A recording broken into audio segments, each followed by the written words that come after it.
Hoy tenemos el gusto que nos acompañe el licenciado Matías Acef, a quien le agradecemos profundamente que haya salido de sus actividades habituales para acompañarnos en esto. Como dice siempre el refrán, el hábito hace al monje, y si ustedes miran el equipo que tiene Matías, se van a dar cuenta de qué nos va a hablar Matías. Matías es licenciado en Kinesiología y Fisioterapia y es licenciado en Nutrición. En ambas carreras egresó de la Facultad de Ciencias Médicas de la Universidad Nacional de Córdoba en sus respectivas escuelas.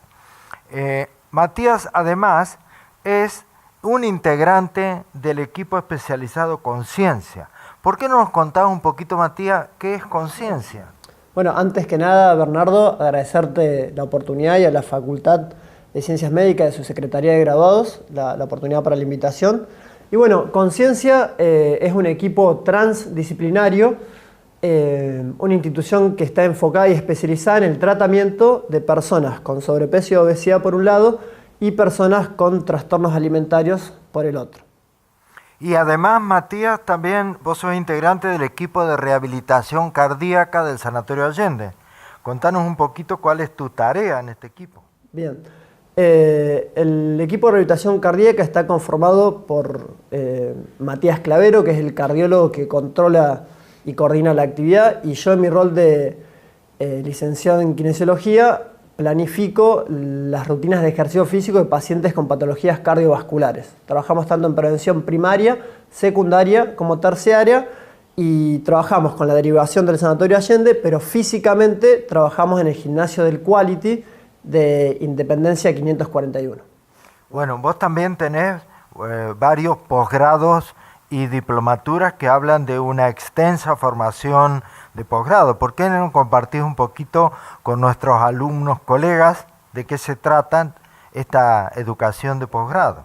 Bien, yo en mis dos profesiones, tanto como nutricionista como kinesiólogo, intento formarme puntualmente desde la nutrición y desde el ejercicio físico en el abordaje de personas con patologías cardiometabólicas. Por tal motivo he hecho posgrado en la Universidad Nacional de La Plata en rehabilitación cardíaca integral. He realizado la diplomatura en nutrición y diabetes en la Universidad Católica de Córdoba. He hecho formaciones a distancia en universidades europeas. Siempre en estos dos, digamos, tanto en el ejercicio físico como en la nutrición, enfocada en pacientes con patologías cardiometabólicas. Bueno, Matías ha tenido la generosidad de darnos la forma de contacto que ustedes pueden tener con él. Yo se las voy a adelantar, pero después va a aparecer en una placa que Daniel nos va a colocar. El correo de Matías es matiasacef@gmail.com y su teléfono es 351-325-0573. Quédense tranquilo que luego aparecerá en la placa. Bueno, Matías, yendo al terreno específico de lo que nos vas a aconsejar, recomendar y enseñar, ¿qué es la actividad física? Bien, Bernardo, muchas gracias. La verdad que creo que es relevante poder distinguir distintos conceptos en cuanto a actividad física se refiere. Según lo define la OMS, actividad física en definitiva es cualquier movimiento corporal que implica un gasto energético. Es decir, simplificando, cualquier movimiento es actividad física. Si Doña Rosa decide limpiar su jardín, eso es actividad física. Y si decide salir a caminar, pues también es actividad física, cualquier movimiento. Bien distinto de, por ejemplo, lo que significa el ejercicio físico.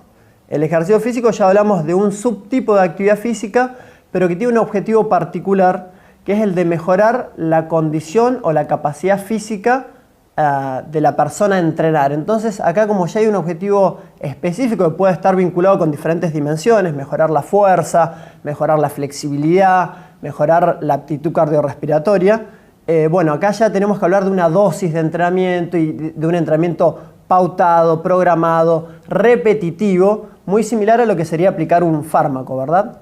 Y otra cosa bien diferente es el deporte. El deporte tiene que ver con un subtipo de actividad física de carácter lúdico, competitivo, con reglas puntuales y que demanda ciertas características motrices según el deporte. Quien juega bien al fútbol muchas veces no juega bien al básquet y demás. Y esto me parece que es importante tener en cuenta, sobre todo en población general.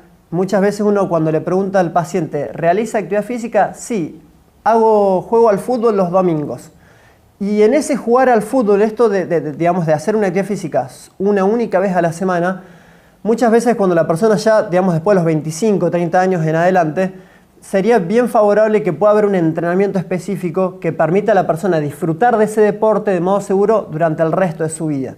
Y no esto de jugar solo los fines de semana, cuando a veces por nuestra idiosincrasia jugamos, aunque sea por la gaseosa y el asado, jugamos de manera muy intensa, nos esforzamos demasiado y bueno, ahí sobrevienen las lesiones y por eso uno a veces cuestiona esto de si el deporte es salud.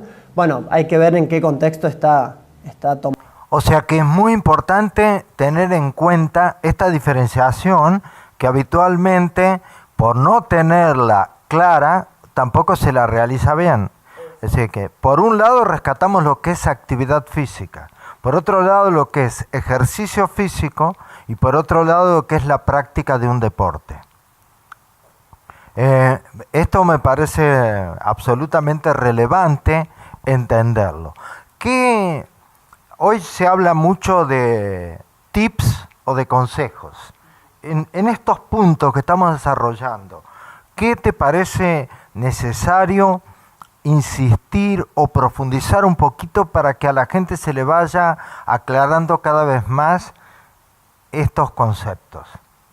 Yo creo que es importante poder hacer sobre todo la distinción entre esto, entre actividad física global, digamos, o espontánea, que es la vinculada a la vida diaria de las personas, y por otro lado lo que es ejercicio físico.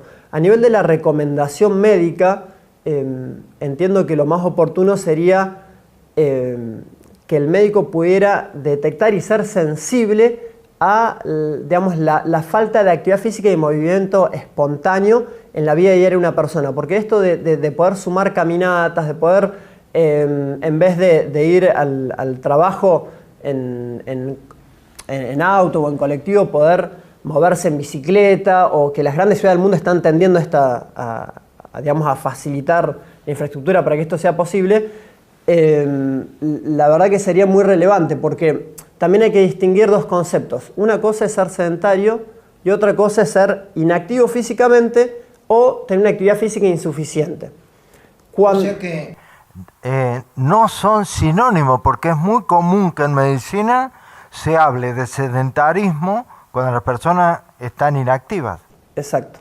Claro, y esto me parece relevante marcarlo porque justamente, por lo menos hay cierto consenso al respecto, consenso internacional, de que una cosa es ser sedentario, y vamos a definir qué es. Ser sedentario tiene que ver cuando se relaciona con cuando una persona pasa mucho tiempo de sus horas de vigilia en actividades estáticas, por ejemplo, el estar sentado.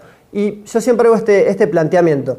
Si entendemos que una persona duerme promedio entre 7 u 8 horas y las jornadas laborales en general son de alrededor de 8 horas, 2/3 del día, de manera casi obligatoria, la persona permanece inmóvil. Y esto no sienta muy bien a nuestro diseño evolutivo. No estamos diseñados para justamente permanecer tanto tiempo quieto. Ahora, eso es un factor de riesgo, digamos. Por otro lado, si además esta persona en el resto del tiempo que le queda libre no realiza ejercicio físico según las recomendaciones internacionales, esto me refiero a realizar 30 minutos diarios de actividades físicas de tipo aeróbico, de moderada intensidad o la mitad del tiempo si son actividades intensas como trotar, por ejemplo, y además entrenar, por ejemplo, la fuerza muscular 2 veces por semana, bueno, esta persona, además de ser sedentaria, también es físicamente inactiva. O inclusive puede haber una situación intermedia, que la persona sí realiza una actividad física, pero no llega a estos mínimos de recomendación internacional, entonces hay una insuficiencia en la actividad física. Entonces son factores diferentes.